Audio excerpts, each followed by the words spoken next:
ನೇಹಾ ಹಿರೇಮಠ ಅವ್ರು ಮರ್ಡರ್ ಆದಾಗ ಇಡೀ ಹುಬ್ಳಿದವರು ಅಷ್ಟೇ ಅಲ್ಲ, ಇಡೀ ರಾಜ್ಯ ತಲ್ಲಣಗೊಂಡಿತ್ತು.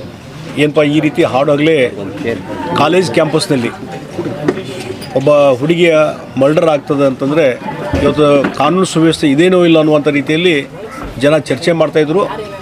ಮತ್ತು ಒಂದು ರೀತಿ ಭಯದ ವಾತಾವರಣ ಇಡೀ ರಾಜ್ಯದಲ್ಲಿ ಆವರಿಸಿದೆ. ಅದಾದಮೇಲಾದರೂ ಸರ್ಕಾರ ಎಚ್ಚರ ಆಗಬೇಕಾಗಿತ್ತು. ಒಂದು ಬಿಗಿ ಆಡಳಿತ ಮತ್ತು ಅದರಲ್ಲಿ ಗೃಹ ಇಲಾಖೆ ನಿರ್ವಹಣೆ ಮಾಡುವಂಥವರು ಇದ್ರ ಬಗ್ಗೆ ಹೆಚ್ಚಿನ ರೀತಿ ಗಂಭೀರವಾಗಿ ಇದನ್ನೆಲ್ಲ ತೆಗೆದುಕೊಳ್ಬೇಕಾಗಿತ್ತು. ಅದಾದಮೇಲೂ ಕಂಟಿನ್ಯೂಸ್ ಒಂದಿಲ್ಲೊಂದು ಘಟನೆಗಳು ನಡೀತಾ ಇದ್ದಾವೆ. ಕೊಲೆ, ಸುಲಿಗೆ ಮತ್ತು ಹಗಲು ದರೋಡೆ ಇವೆಲ್ಲ ನಡೀತಾ ಇದ್ದಾವೆ, ಡಕಾಯಿಟಿ ನಡೀತಾ ಇದ್ದಾವೆ. ಇದನ್ನು ಕಂಟ್ರೋಲ್ ಮಾಡುವಂಥ ಪರಿಸ್ಥಿತಿಯಲ್ಲಿ ರಾಜ್ಯ ಸರ್ಕಾರ ಇಲ್ಲ ಅಂತ ನಾನು ತಿಳ್ಕೊಂಡಿದ್ದೀನಿ. ಮತ್ತು ಹೋಮ್ ಮಿನಿಸ್ಟ್ರು ಬೇಕಾಬಿಟ್ಟಿಯಾಗಿ ಸ್ಟೇಟ್ಮೆಂಟ್ಗಳು ಕೊಡುವಂಥದ್ದು ನಾನು ನೋಡ್ತಾ ಇದ್ದೀವಿ. ಈ ನೇಹಾ ಹಿರೇಮಠದ ಎಕ್ಸಾಂಪಲ್ ತೊಗೊಂಡಾಗ ಫಸ್ಟ್ ಅವ್ರು ಹೇಳಿದ್ದು ಇದು ಪರ್ಸ್ನಲ್ ಅನ್ನುವಂಥದ್ದು. ಯಾರು? ಹೋಮ್ ಮಿನಿಸ್ಟ್ರು, CM ಹೇಳಿದ್ದು. ಯಾವುದು ಇನ್ವೆಸ್ಟಿಗೇಷನ್ ನಡೀತಾ ಇದೆ, ಇನ್ವೆಸ್ಟಿಗೇಷನ್ ಆಗೋಕ್ಕೆ ಮುಂಚೆನೇ ಇದು ವೈಯಕ್ತಿಕವಾದಂಥದ್ದು ಹೇಳಿದರೆ ಅದ್ರ ಮೆಸೇಜ್ ಏನು ಹೋಗ್ತದೋ? ಇನ್ವೆಸ್ಟಿಗೇಷನ್ ಬಿಡಬೇಕು, ಇನ್ವೆಸ್ಟಿಗೇಷನ್ ರಿಪೋರ್ಟ್ ತೊಗೋಬೇಕು.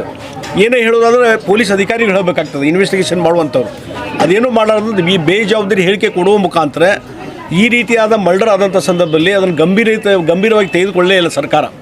ಅದಾದಮೇಲೆ ಈಗ ಅಂಜಲಿ, ಈಗ 2-3 ದಿವಸದಿಂದ ನಡೆದಂಥ ಘಟನೆ, ಅಂಜಲಿ ಮರ್ಡರ್ ಕೇಸು, ಇವನ್ನೆಲ್ಲ ನೋಡಿದಾಗ ಅವಳ ಅಮ್ಮನ ನಾವು ಮಾತುಕತೆ ನೋಡಿದರೆ ಈ ರೀತಿಯಾದಂಥ ಒಂದು ವಾತಾವರಣ ಮೊದಲಿಂದ ಇದೆ, ಥ್ರೆಟ್ ಕೊಡುವಂಥದ್ದು ಮತ್ತೊಂದು. ಮತ್ತು ಅವಳು ಹೇಳಿದ್ರು ಅವ್ರ ಅಮ್ಮ ಏನಂದರೆ, ನಾನು ಪೊಲೀಸ್ ಸ್ಟೇಷನ್ಗೆ ಹೋಗಿ ಈ ರೀತಿ ನಮ್ಮ ಹುಡುಗಿಗೆ ಬಂದು ಈ ಹುಡುಗ ಥ್ರೆಟ್ ಕೊಡ್ತಾ ಇದ್ದಾನೆ, ಏನಾದರೂ ಅನಾಹುತ ಆಗ್ತದೆ, ಅದಕ್ಕೆ ನಮಗೆ ರಕ್ಷಣೆ ಕೊಡಿ ಅಂತ ಹೋಗಿ ಕೇಳಿರ್ಲು.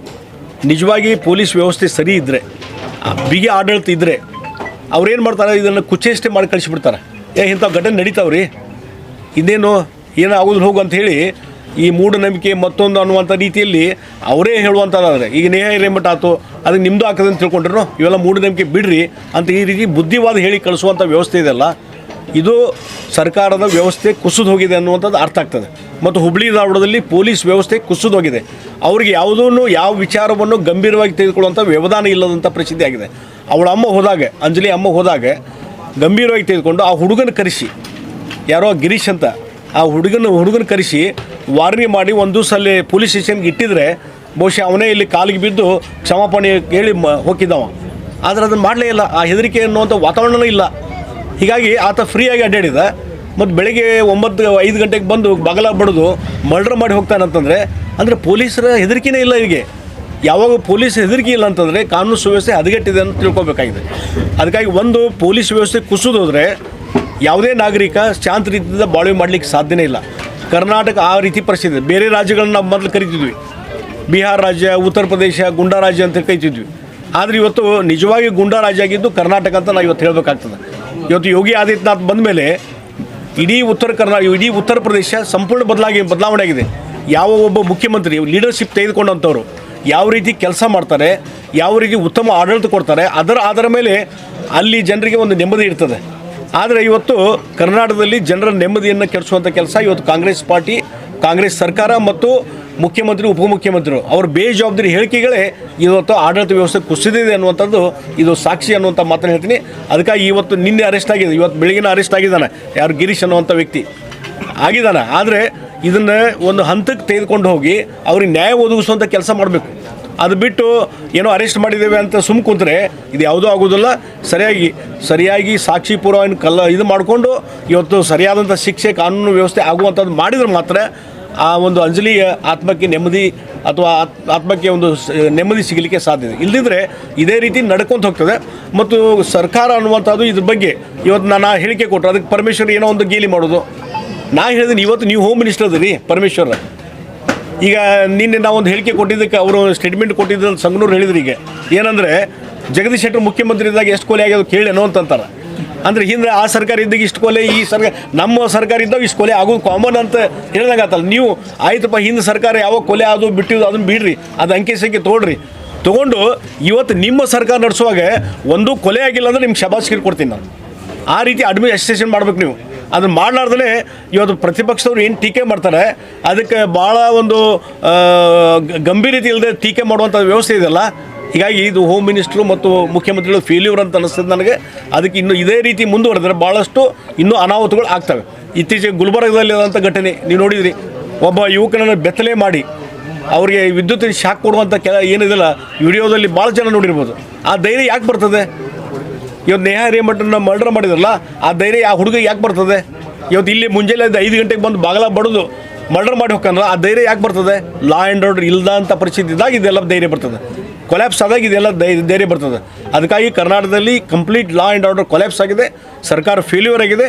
ಇದು ದಿನನಿತ್ಯ ನಡ್ಕೊಂಡು ಹೋಗಿದೆ. ಇಷ್ಟಾದ ಮೇಲೂ ಸಹಿತಿಗೆ ಇವತ್ತು ಯಾರಾದರೂ ಬಂದು ಇಲ್ಲಿ ಗೃಹ ಸಚಿವರು ಒಂದು ಮೀಟಿಂಗ್ ತೊಗೋಬೇಕಾಯ್ತಲ್ಲ, ಇಲ್ಲಿ ಅಧಿಕಾರಿಗಳು ಏನು ಕೆಲಸ ಮಾಡ್ತಿದ್ರು ಇದು ಕೇಳಬೇಕಾಗಿತ್ತಲ್ಲ. ಅವರು ಅಮ್ಮ ಬಂದು ನಿಮ್ಮ ಪೊಲೀಸ್ ಕಂಪ್ಲೇಂಟ್ ಕೊಟ್ಟಾಗ ಯಾರೋ ಒಬ್ಬರು ಇನ್ಸ್ಪೆಕ್ಟರ್ ಒಬ್ಬರನ್ನ ಕಾನ್ಸ್ಟೇಬಲ್ನ ಸಸ್ಪೆಂಡ್ ಮಾಡಿದ್ರಿ. ಹೈಯರ್ ಅಥಾರಿಟಿ ಏನು ಮಾಡ್ತಾರೆ ಹಂಗಾರೆ? ಹೈಯರ್ ಅಥಾರಿಟಿ ಜವಾಬ್ದಾರಿ ಇಲ್ಲ ಹಾಗಾದರೆ? ಯಾರೋ ಒಬ್ಬರನ್ನ ಮಾಡೋದು ಸಸ್ಪೆಂಡ್ ಮಾಡೋದು, 15 ದಿವಸ ಆದಮೇಲೆ ರಿಸ್ಟೋರ್ ಮಾಡೋದು, ಇದು ನಡೆದೈತಿ. ಈ ನಾಟಕ ಬಿಡ್ರಿ. ಇದನ್ನು ನಿಮಗೆ ಗಂಭೀರತೆ ಇದ್ದರೆ ಇಲ್ಲಿ ಬಂದು ಕುಂದಿರ್ಬೇಕಾಗಿತ್ತು, ಕುಂತು ಮೀಟಿಂಗ್ ಮಾಡ್ಬೇಕಾಗಿತ್ತು. ಅವತ್ತು ನಾನು ಹೇಳಿದೆ ನೇಹಾ ಹಿರೇಮಠ ಮರ್ಡರ್ ಆದಾಗ ಮುಖ್ಯಮಂತ್ರಿ immediately within a short second ಬಂದುಬಿಡ್ಬೇಕಾಗಿತ್ತು ಇಲ್ಲಿ ಹೆಲಿಕಾಪ್ಟರ್ ತೊಗೊಂಡು. ಎಲ್ಲೆಲ್ಲಿ ಇಲೆಕ್ಷನ್ಗೆ ಹೋಗೋ ಬದಲಿ ಇಲ್ಲೊಂದು ಬಂದು ವಿಸಿಟ್ ಮಾಡಿ ಅವ್ರಿಗೆ ಧೈರ್ಯ ತುಂಬಿದ್ರೆ ಅದೊಂದು ವಾತಾವರಣ ಬದಲಿ ಹಾಕಿತ್ತು. ಅದೇ ರೀತಿ ಇವತ್ತು ಹೋಮ್ ಮಿನಿಸ್ಟರ್ ಬಂದು ಇಲ್ಲಿ ಕುಂತು ಒಂದು ಮೀಟಿಂಗ್ ತೊಗೊಂಡು ಇಲ್ಲಿ ಪೊಲೀಸ್ ಕಮಿಷನರ್ ಇಲ್ಲಿ ಅಧಿಕಾರಿಗಳಿಗೆ ಡೈರೆಕ್ಟ್ ಕೊಟ್ಟು ಏನು ಹುಬ್ಳಿ ಧಾರವಾಡದಲ್ಲಿ ಏನು ನಡೀತಾ ಇದೆ, ಏನು ಮಾಡ್ತಾ ಇದ್ದೀರಿ ನೀವು ಕೇಳಬೇಕಾಯ್ತಲ್ಲ, ಕ್ವಶನ್ ಮಾಡಬೇಕಾಯ್ತಲ್ಲ. ಸುಮ್ಮನೆ ಅಸಡ್ಡೆಯಿಂದ ಉತ್ತರ ಕೊಡಿದ್ರೆ ನೀವೇನು ಗೃಹ ಇಲಾಖೆಯಿಂದ ನಿರ್ವಹಣೆ ಮಾಡೋದ್ರಲ್ಲಿ ಪಾರಾಗೋದಿಲ್ಲ ನೀವು ಅನ್ನುವಂಥ ಮಾತನ್ನು ಹೇಳ್ತೀನಿ. ಆ ಹಿನ್ನೆಲೆಯಲ್ಲಿ ಇವತ್ತು ಸರ್ಕಾರ ಇದು ಯಾವುದನ್ನು ಗಂಭೀರವಾಗಿ ತೆಗೆದುಕೊಳ್ತಿಲ್ಲ. ಇದೇ ರೀತಿ ಆಗ್ತದೆ. ಇದೇ ರೀತಿ ಮುಂದುವರೆದರೆ, ಆಡಳಿತ ವ್ಯವಸ್ಥೆ ಮುಂದುವರೆದರೆ ಸರ್ಕಾರ. ಹೋಮ್ ಮಿನಿಸ್ಟರ್ ಸರ್ ಸ್ವತಃ ಜಿಲ್ಲಾ ಉಸ್ತುವಾರಿ ಸಂತೋಷ್ ಲಾಡ್ ಇರ್ಬೋದು, ಅಬ್ಬಯ್ಯ ಅವರು ಬಂದಿರ್ಬೋದು, ಇದುವರೆಗೂ ಕೂಡ ಇವ್ರ ಮನೆಗೆ ಬಂದಿಲ್ಲ. ಅದಕ್ಕೆ ಇದು ನೋಡ್ರಿ, ಒಂದು ಬೇಜವಾಬ್ದಾರಿಯ ಪರಮಾವಧಿ ಅಂತ ಹೇಳ್ತೀನಿ. ಇಂಥ ಘಟನೆ ಆದಾಗ ಸಾರ್ವಜನಿಕರಲ್ಲಿ ಒಂದು ರೀತಿ ಭಯದ ವಾತಾವರಣ ನಿರ್ಮಾಣ ಆದಾಗ ಅವ್ರಿಗೆ ಧೈರ್ಯ ತುಂಬುವಂಥ ಕೆಲಸ ಮಾಡಬೇಕಲ್ಲ. ಈಗ ಇಲ್ಲಿ ಬಂದು ಅವ್ರಿಗೊಂದು ಧೈರ್ಯ ತುಂಬುವಂಥ ಕೆಲಸ ಮಾಡಬೇಕಲ್ಲ. ಇವತ್ತು ನಾವೆಲ್ಲ ವಿಸಿಟ್ ಮಾಡೋದ್ರಿಂದ ಅವ್ರಿಗೆ ಏನಾಗುತ್ತೆ, ಇಲ್ಪ ನಮ್ಮನ್ನು ಕೇಳೋರು ಇದ್ದಾರೆ, ಹೇಳೋರು ಇದ್ದಾರೆ, ಮತ್ತು ಏನಾದರೂ ಮನೆಯಲ್ಲಿ ರಕ್ಷಣೆ ಕೊಡೋರು ಇದ್ದಾರೆ ಅನ್ನುವಂಥ ಧೈರ್ಯ ಬರಬೇಕಲ್ಲ ಅವ್ರಿಗೆ. ಈಗ ಸತ್ತು ಹೋದ್ರು ಅದು ಇದ್ದಂಥ ಜೀವಂತ ಇರುವಂಥ ವ್ಯಕ್ತಿಗಳಿಗೆ ಧೈರ್ಯ ಹೆಂಗಿರಬೇಕು? ನಾಳೆ ಇಲ್ಲಿ ಯಾರೋ ಬಂದು ಅವ್ರಿಗೆ ಧೈರ್ಯ ಕೊಡದಿದ್ರೆ ನಾಳೆ ಅವರು ಈ ಮನೆ ಬಿಟ್ಟು ಹೋಗುವಂಥ ಪರಿಸ್ಥಿತಿ ನಿರ್ಮಾಣ ಆಗ್ತದೆ. ಏನಪ್ಪ, ನಮ್ಮ ಸರ್ಕಾರ ಬರ್ಬೇಕಲ್ಲ, ಜಿಲ್ಲಾ ಉಸ್ತುವಾರಿ ಮಂತ್ರಿ ಬೇಕು, ಇಲ್ಲಿ ಶಾಸಕರು ಬರಬೇಕು, ಗೃಹ ಮಂತ್ರಿ ಬಂದು ಹೋಗ್ಬೇಕು. ಇಷ್ಟು ಗಂಭೀರವಾಗಿ ಪ್ರಕರಣ ಆಗಿದೆ, ಇಡೀ ರಾಜ್ಯದಲ್ಲಿ ಚರ್ಚೆ ಆಗ್ತಾ ಇದೆ. ಅವ್ರು ಬಂದು ಏನೋ ಮಾಡುದಿಲ್ಲ ಅಂತಂದ್ರೆ ಬಹುಶಃ ನಡೀಲಿ. ಇದು ಕ್ಯಾಶುವಲ್ ತೊಗೊಂಡ್ಬಿಟ್ಟಿದ್ದಾರೆ ಅವರು. ಇದು ಕ್ಯಾಶುವಲ್ ಏನೋ ಮರ್ಡರ್ ಆಗೈತೆ ಆಗಲಿ. ಇವತ್ತು ಈಗ ನಂಗೆ ಬರುವಾಗ ಹೇಳ್ತಾ ಇದ್ರು ಸಾವುಕಾರ, ಹುಬ್ಳಿ ರೈಲ್ವೇದಲ್ಲಿ ನಿನ್ನೊಂದು ಮರ್ಡರ್ ಆಗಿತ್ತು ಬೆಳಿಗ್ಗೆ, ಟಿಸಿಗೆ ಮರ್ಡರ್ ಆಗಿದೆ. ಅಂದ್ರೆ ಏನಂತ ಇವತ್ತು ಗಾಡಿಗಳಿಗೆ ಹೋಗುವಂಥವ್ರಿಗೆ ಟಿಸಿಗೆ ಮರ್ಡರ್ ಮಾಡ್ತಾರಂತಂದ್ರೆ ಅಂದ್ರೆ ಯಾವುದೇ ರೀತಿಯಂತ ಹೆದರಿಕೆ ಎನ್ನುವಂಥ ವಾತಾವರಣ ಇಲ್ಲ. ಫಿಯರ್ಲೆಸ್ ಒಂದು ವಾತಾವರಣ ಬೇಕಲ್ಲ, ಅದು ಇಲ್ಲ. ಇದು ಆ ರೀತಿ ಒಂದು ವಾತಾವರಣದ ಕಾರಣ ಅಂದ್ರೆ ರಾಜ್ಯ ಸರ್ಕಾರ ಆಡಳಿತದಲ್ಲಿ ಬಿಗಿ ಹಿಡಿತಾರೆ. ಈಗ ಯೋಗಿ ಬಗ್ಗೆ ಯಾಕೆ ಜನ ಅಪ್ರಿಷಿಯೇಟ್ ಮಾಡ್ತಾರ? ಯೋಗಿ ಆದಿತ್ಯನಾಥ್ ಮೊದಲು ಉತ್ತರ ಪ್ರದೇಶವನ್ನ ಗುಂಡಾ ರಾಜ್ಯ ಅಂತಿದ್ರು, ಗುಂಡಾಗಳ ಆಡಳಿತ ಮಾಡ್ತಾರಂತಿದ್ರು. ಇವತ್ತು ಯೋಗಿ ಆದಿತ್ಯನಾಥ್ ಬಂದ ಮೇಲೆ ಇವತ್ತು ಗುಂಡಾಗಳಿಗೆ ಹೆದರಿಕೆ ಚಾಲು ಆಗಿದೆ. ಈ ಹೆದರಿಕೆ ಇರ್ಬೇಕು ಯಾವಾಗಲೂ. ಯಾವಾಗ ಏನ್ ಮಾಡ್ತಾರೆ, ಮತ್ತೆ ಇದ್ದಂಥ ಕಾನೂನು ಇದ್ದಂಥ ರೂಲ್ಸ್ ಅಲ್ಲೇ ಅದನ್ನ ಇಂಪ್ಲಿಮೆಂಟ್ ಮಾಡಿದ್ರು. ಬೇರೆ ಏನು ಹೊಸ ಕಾನೂನು ತಂದಿಲ್ಲ ಅವರು. ಯೋಗಿ ಆದಿತ್ಯನಾಥ್ ಇದ್ದಂಥ ರೂಲ್ಸ್ ಅಲ್ಲಿ ಹಿಂದೆ TN ಶೇಷನ್ ಇದ್ದಂಥ ರೂಲ್ಸ್ ನಿಯಮದಲ್ಲಿ ಇಲೆಕ್ಷನ್ ಸ್ಟ್ರಿಕ್ಟ್ ಆಗಿ ಮಾಡಿದ್ರು. ಅದೇ ಯೋಗಿ ಆದಿತ್ಯನಾಥ್ ಇದ್ದಂಥ ಕಾನೂನು ಉಪಯೋಗ ಮಾಡಿಕೊಂಡು ಸ್ಟ್ರಿಕ್ಟ್ ಆಗಿ ಇಂಪ್ಲಿಮೆಂಟ್ ಮಾಡಿದ್ರಿಂದ ಇವತ್ತು ಉತ್ತರ ಪ್ರದೇಶದಲ್ಲಿ ಗುಂಡಾ ರಾಜ್ಯ ಹೋಗಿದೆ. ಗುಂಡಾಗಳು ಗುಂಡಾಗಿರಿ ಮಾಡ್ಲಿಕ್ಕೆ ಹೆದರಿಕೆ ಸ್ಟಾರ್ಟ್ ಆಗಿದೆ. ಅಲ್ಲ ಸರ್, ಆಗಿದ್ರೆ ಏನ್ ಕ್ರಮ ಆಗ್ಬೇಕಂತ ಸರ್? ಆರೋಪಿ ಸಿಕ್ಕಿದಾನೆ, ಕಠಿಣ ಕ್ರಮ ಅಂದ್ರೆ ಏನ್ ಸರ್ ಆಗಿದ್ರೆ? ಕಠಿಣ ನೋಡ್ರಿ, ಇದನ್ನ ತೀವ್ರಗತಿ ನಾಯಿನದು ಇಂಥವಾದಾಗ ಕಠಿಣ ಕ್ರಮ ಅಂತಂದ್ರೆ ಇಮಿಡಿಯೇಟ್ಲಿ ಸ್ಪೀಡಿಯರ್ ಜಸ್ಟಿಸ್ ಕೊಡಬೇಕು. Immediate day to day trial ಆಗಬೇಕು. ಈಗ ನೇಹಾ ಹಿರೇಮಠ ಏನ್ ಮಾಡಿದ್ರು, ಮುಂದೆ ಫರ್ದರ್ ಏನು ರಿಪೋರ್ಟ್ ಇಡ್ಲಿ, ಅವರು ಅರೆಸ್ಟ್ ಆಯ್ತು, ಎಲ್ಲ ಆಯ್ತು, ಸ್ಪೀಡಿಯರ್ ಟ್ರಯಲ್ ಮಾಡ್ತೀವಿ ಅಂದ್ರು. ಎಲ್ಲಿವರೆಗೆ ಬಂತು ಈಗ ಅದು? ಅದಕ್ಕೆ ಒಂದು ಟೈಮ್ ಕೊಟ್ಟಿದ್ರು ಅವ್ರು. ಇಷ್ಟು ದಿವಸ ಒಳಗಾಗಿ ಇನ್ನು ಎನ್ಕ್ವೈರಿ ಮಾಡಿ ಮುಗಿಸಿ ಒಂದು ಸ್ಪೆಷಲ್ ಕೋರ್ಟ್ ಫಾರ್ಮೇಟ್ ಮಾಡಿ ಫಾಸ್ಟ್ ಟ್ರ್ಯಾಕ್ ಕೋರ್ಟ್ ಮಾಡಿ ಇಮಿಡಿಯೇಟ್ಲಿ ಅವ್ರಿಗೆ ಶಿಕ್ಷೆ ಕೊಡ್ತೀನಿ ಅಂತ ಇದ್ರು. ಈ ಒಂದು ತಿಂಗಳು ಆತಲ್ಲ, ಈ ವಾಟ್ ಈಸ್ ಪ್ರೋಗ್ರೆಸ್? ರಿಪೋರ್ಟ್ ಕೊಡ್ಲಿ, CM ಅವ್ರು ಕೊಡ್ಲಿ ರಿಪೋರ್ಟು. ಏನೂ ಆಗಿರೋದಿಲ್ಲ, ಸ್ಟೇಟ್ಮೆಂಟ್ ಕೊಡೋದು ಸಮಾಧಾನಕ್ಕೆ ಅಷ್ಟೇ. ನೋಡ್ರಿ, ಮಾಡ್ರಿ, ನಾ ಹೇಳ್ತೀನಿ, 1-2-3 ಇಂಥ ಕೇಸ್ ಮಾಡಿ ಅವ್ರಿಗೆ ಯಾರಿಗೆ ಮರ್ಡರ್ ಮಾಡಿದಾರಲ್ಲ ಅವ್ರಿಗೆ ಇಮಿಡಿಯೇಟ್ಲಿ ಶಿಕ್ಷೆ ಆಗುವಂತ ಆದ್ರೆ ಜನರಿಗೆ ಕಾನ್ಫಿಡೆನ್ಸ್ ಬರ್ತದೆ. ಇಲ್ಲಿ ಏನಾಗ್ತದೆ, ಈ 6 ತಿಂಗಳು 1 ವರ್ಷ ಟ್ರಯಲ್ ನಡೀತಾವೆ, ಮುಂದೆ ಸಾಕ್ಷಿ ಪೂರ ಇರೋದಿಲ್ಲ, ಫೇಲ್ಯೂರ್ ಆಗ್ತಾವ. ಅವ್ರ ಜನ ಏನ್ ಮರ್ಡರ್ ಮಾಡಿದ್ರೆ ಏನೋ ಪಾರಾಗಿ ಬರ್ತೀವ್ರಿ ಅಂತಾರೆ. ಈ ರೀತಿ ವಾತಾವರಣ ಯಾವಾಗ ಸರ್ಕಾರ ಗಟ್ಟಿ ಮನಸ್ಸು ಮಾಡಬೇಕು, ಅದು ಗಟ್ಟಿ ನಿರ್ಧಾರ ಮಾಡ್ಲಿಕ್ಕೆ ಈ ಸರ್ಕಾರಕ್ಕೆ ಆಗ್ತಾ ಇಲ್ಲ. ಫೇಲ್ಯೂರ್ ಅಂತ ಹೇಳ್ತೀನಿ ನಾನು. ಸರ್ ಈಗ ನೇಹಾ ಕೇಸಲ್ಲಿ ಆಗಿರ್ಬೋದು, ಈ ಕೇಸಲ್ಲಿ ಆಗಿರ್ಬೋದು, ಕೇವಲ ಮುಖ್ಯ ಆರೋಪಿಗೆ ಮಾತ್ರ ಕಂಡೇಷನ್ ಮಾಡ್ತಿದ್ದಾರೆ. ಅವ್ರಿಗೆ ಸಹಾಯ ಮಾಡಿದವ್ರನ್ನ ಅಥವಾ ಅವ್ರಿಗೆ ಯಾರು ಇದು ಕುಮ್ಮಕ್ ಕೊಟ್ಟಿದ್ದಾರೆ ಅವ್ರು ಯಾರನ್ನು ಕೂಡ ಮಾತಾಡ್ತಿಲ್ಲ. ಇವತ್ತು ಈ ಎಲ್ಲಾ ಘಟನೆಗಳನ್ನ ರಾಜ್ಯ ಸರ್ಕಾರ ಗಂಭೀರವಾಗಿ ತೆಗೆದುಕೊಳ್ಳೇ ಇಲ್ಲ. ಅದು ಬೇಸಿಕ್ ಕಾರಣ. ಈ 2ನೇ ಆರೋಪಿ 3ನೇ ಆರೋಪಿ ಇಲ್ಲಿ ಪೊಲೀಸ್ ಅಧಿಕಾರಿ ಏನ್ ಅವ್ರು ಗಡ್ಸ ಇಲ್ರಿ ಪೊಲೀಸ್ ಅಧಿಕಾರಿಗಳಿಗೆ. ಅವ್ರು ಬಹುಶಃ ಮ್ಯಾಲಿಂದೇನು ಇದು ಇಲ್ಲ, ಡೈರೆಕ್ಷನ್ ಇಲ್ಲ, ಅಷ್ಟು ಸುಮ್ಮನೆ ಪೇಪರ್ ಸ್ಟೇಟ್ಮೆಂಟ್ ಅಷ್ಟೇ. ಅದು ಬಿಟ್ರೆ ಇಲ್ಲಿ ಕುಂತು ಏನ್ ಮಾಡಿರಪ್ಪ, ಪ್ರೋಗ್ರೆಸ್ ಏನಾಗಿತ್ತು ಕೇಳ್ಬೇಕಲ್ಲ. ಮುಖ್ಯಮಂತ್ರಿಗಳು ಬಂದು ಹೋದ್ರು, ಗೃಹ ಮಂತ್ರಿಗಳು ಬರಬೇಕು, ಕೇಳ್ಬೇಕಲ್ಲ ಏನೇನಾಯ್ತಪ್ಪ ಇಲ್ಲಿವರೆಗೆ progress. Yes, within time board ಇಷ್ಟೊಳಗೆ ಮುಂದೆ ಆಗ್ಬೇಕು. ಉಳಿದ ಯಾರು ಆರೋಪಿಗಳಿದಾರ ಅವ್ರು ಅರೆಸ್ಟ್ ಮಾಡ್ಬೇಕು. ಅವ್ರು ಸಹಾಯ ಮಾಡುವಂತವ್ರು ಯಾರು ಹೇಳ್ಬೇಕಲ್ಲ. ಅದೇನೋ ಮಾಡ್ಲಿಕ್ಕೆ ಆಗಿಲ್ಲ ಅಂತಂದ್ರೆ ಕಂಪ್ಲೀಟ್ ಕೊಲ್ಯಾಪ್ಸ್ ಆಗಿದೆ ಅಂತ ಹೇಳ್ತಾರೆ ಸರ್ಕಾರ. ಯಾರು ಅಲ್ಲ ಅದರಿ ನಾವು ಒಂದ್ ಹೇಳ್ತೀನಿ, ಈಗ ಹಿಂದೆ ಮರ್ಡರ್ ಮಾಡಿದಂಥವ್ರಿಗೆ ಏನೋ ಆಕ್ಷನ್ ಇಲ್ಲ ಅಂತಂದ್ರೆ ಮುಂದೆ ಮರ್ಡರ್ ಮಾಡುವಂಥವ್ರಿಗೆ ಏನು ಸರ್ಕಾರ ಹಿಂಗಾಯ್ತಪ್ಪ ಏನ್ ಮಾಡಿದ್ರೆ ನಡೀತೈತಿ. ಆ ಹೆದರಿಕೆ ಅನ್ನುವಂಥ ವಾತಾವರಣ ಬರೋದು. ಈಗ ಉತ್ತರ ಪ್ರದೇಶಕ್ಕೆ ಆ ಹೆದರಿಕೆ ಅನ್ನುವಂಥ ವಾತಾವರಣ ಬಂದಿದ್ರಿಂದ ಯೋಗಿ ಬಗ್ಗೆ ಹೆದರ್ತಾರೆ. ಮತ್ತು ಅಲ್ಲಿ ಗುಂಡಾಗಿರಿ ಮಾಡುವಂಥವ್ರು ಇಲ್ಲಪ್ಪ ಯೋಗಿ ಬಂದು ಮುಖ್ಯಮಂತ್ರಿ ಮತ್ತೆ ಯಾರು ಕಳಿಸಿ ನಮ್ಗೆ ಏನ್ ಮಾಡ್ತಾರೆ ಗೊತ್ತಿಲ್ಲ ಅಂತ ಒಂದು ಹೆದರಿಕೆ ವಾತಾವರಣ ಇದೆಯಲ್ಲ, ಇದು ಯಾವಾಗಲೂ ಇರಬೇಕು. ಅದು ಇಲ್ಲ ಇವತ್ತು ರಾಜ್ಯದಲ್ಲಿ, ಅದು ಮಾಯ ಆಗಿದೆ. ಸ್ವಲ್ಪ ನಮ್ಮ ಮನೆ ಕಾರ್ಯನ ಮುಗಿಸ್ಕೊಂಡು ಬರೋವಷ್ಟೊತ್ತಿಗೆ ತಡ ಆಯ್ತು. ಈಗ ಅಂಜಲಿ ಅಂಬಿಗೆ ಇವರ ಹತ್ಯೆ ಆಗಿರ್ತಕ್ಕಂಥದ್ದು ಎಲ್ಲೋ ಕಾಡಿನಲ್ಲಿ ಅಲ್ಲ, ನಿರ್ಜನ ಪ್ರದೇಶದಲ್ಲಿ ಅಲ್ಲ, ಅತ್ಯಂತ ಜನನಿಬಿಡ ಪ್ರದೇಶದಲ್ಲಿ, second capital of the state Bengaluru ಬಿಟ್ರೆ ದೊಡ್ಡ ನಗರ ಅಂತ ಹುಬ್ಬಳ್ಳಿಯಲ್ಲಿ ಜನಸಾಗರದ ಮಧ್ಯದಲ್ಲಿ ಆಗಿರ್ತಕ್ಕಂಥದ್ದು. ಅಂಥ ಕೊಲೆ ಬಗ್ಗೆ ನಮ್ಮ ಕರ್ನಾಟಕ ರಾಜ್ಯ ಸರ್ಕಾರ ಅತ್ಯಂತ ಬೇಜವಾಬ್ದಾರಿತನದಿಂದ ವರ್ತನೆ ಮಾಡ್ತಾ ಇದೆ. ಮತ್ತು ಈ ಸರ್ಕಾರ ಏನಿದೆ ಬೇಜವಾಬ್ದಾರಿಯುತ ಸರ್ಕಾರ ಮತ್ತು ಅಸಮರ್ಥ ಸರ್ಕಾರ ಇದೆ. ಯಾವ ಕೊಲೆಪಾತಕರಿಗೆ ಉಕ್ಕಿನ ಕೈಗಳಿಂದ ಕ್ರಮವನ್ನು ತೆಗೆದುಕೊಳ್ಬೇಕಾಗಿತ್ತು ಆ ಕ್ರಮವನ್ನೇ ತೆಗೆದುಕೊಳ್ತಕ್ಕಂಥ ಸ್ಪಷ್ಟ ಸೂಚನೆಗಳು ಇಲ್ಲ. ಆ ತರದ ಸಂದೇಶ ಸರ್ಕಾರಕ್ಕೆ ಕೊಡಬೇಕು ಅನ್ನುವಂಥ ಬಯಕೆ ಇಲ್ಲ ಈ ಸರ್ಕಾರಕ್ಕೆ. ಈ ಸರ್ಕಾರ ಹೆಂಗಪ್ಪ ಇದೆ ಅಂತ ಹೇಳಿದ್ರೆ, ಈ ಸರ್ಕಾರ ಏನಿದೆ ಇದು ಕೊಲೆಪಾತಕರನ್ನ ರಕ್ಷಣೆ ಮಾಡ್ತಕ್ಕಂಥ ಸರ್ಕಾರ ಇದು. ಇದೊಂದು ಹೇಡಿ ಸರ್ಕಾರ ಇದು, ಇದೊಂದು ರಣಹೇಡಿ ಸರ್ಕಾರ ಇದು.